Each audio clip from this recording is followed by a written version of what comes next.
Hello guys, my name is Aman Ahmed. I'm a legal internet lexicon company and I'm pursuing 3 years law faculty of Florida University.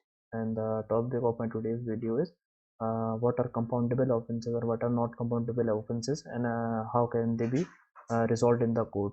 So compoundable offenses are some offenses in which party to the dispute may enter into a compromise or settlement where the accused person provides an amount in the form of consideration to the aggrieved person. A court may dispose of the case as the case is settled between the parties, and the compoundable offences are given in section 322 of the CRPC. These offences are less serious in nature in comparison to non-compoundable offences and are settled in good faith between the parties. So they fall into two broad categories where the first is the where the permission of court is not required. Such offences are trespass, defamation, adultery like cases.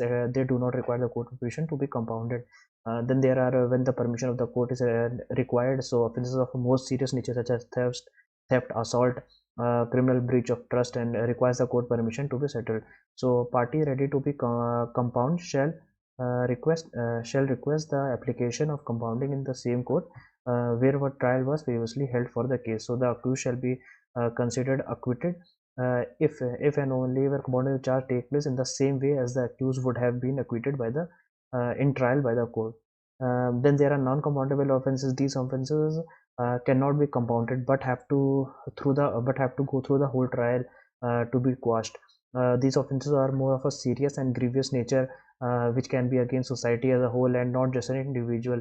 So the reason to not allow such offenses to be compounded is that it would set a bad example in society to get away with serious offenses like this by just a compromise between the parties. So non-compoundable offenses are against public policy. The settlement is not allowed by a regular court to such offenses. The list of offenses under this is non-exhaustive, as the offenses which are not given in section 322 of the CRPC, where the compoundable offenses are listed, uh, except all those offenses which are compoundable offenses, they are non-compoundable offenses.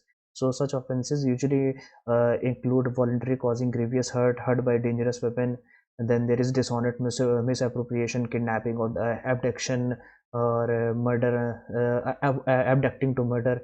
These all sorts of serious offenses which can be said to be that they were not against an individual but against the society at a large.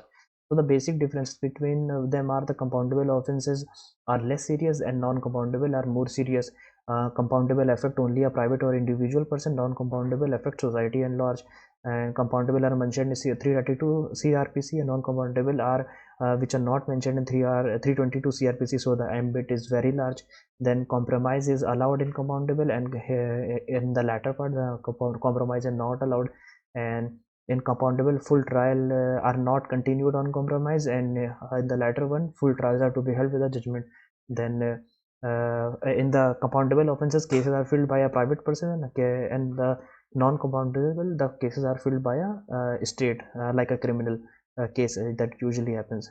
So the difference between the powers granted in section 320 and section 482 of the CRPC also mentions it and sheds a light on this fact that section 320 of the CRPC provides the list of offences that are eligible to be compounded by the court, and section 482 confers inherent power on the High Court to make any order which it deems necessary to give order under CRPC to give effect to the order in the CRPC to prevent the abuse of process of the court or otherwise also to secure the ends of the justice. So the power under section 482 is very large, and this can be used according to court discretion to compound a non-compoundable offense also. So the Supreme Court asked high courts to refrain from quashing criminal proceedings which are of heinous nature, or where the interest of the public is involved. In the case of Jian Singh versus State of Punjab of 2012 case also, where in the case where the office is civil, where the wrong is personal and the matter resolved within the parties consensually, the proceeding can be quashed by High Court. However, the High Court can quash criminal proceeding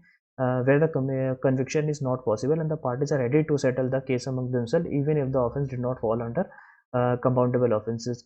So the difference between section 482 and 320 is power exercised under section 320, which enlists that compoundable offense can be executed straight away without specific permission required, but power exercised under section 482 to quash any criminal proceeding which are not a list of compoundable offenses shall be used cautiously with due diligence, with due care, that is administered with proper scrutiny. So the judges of courts have a meticulous job to check on the necessary parameters and strike a balance between which matters area of interest are to be compounded.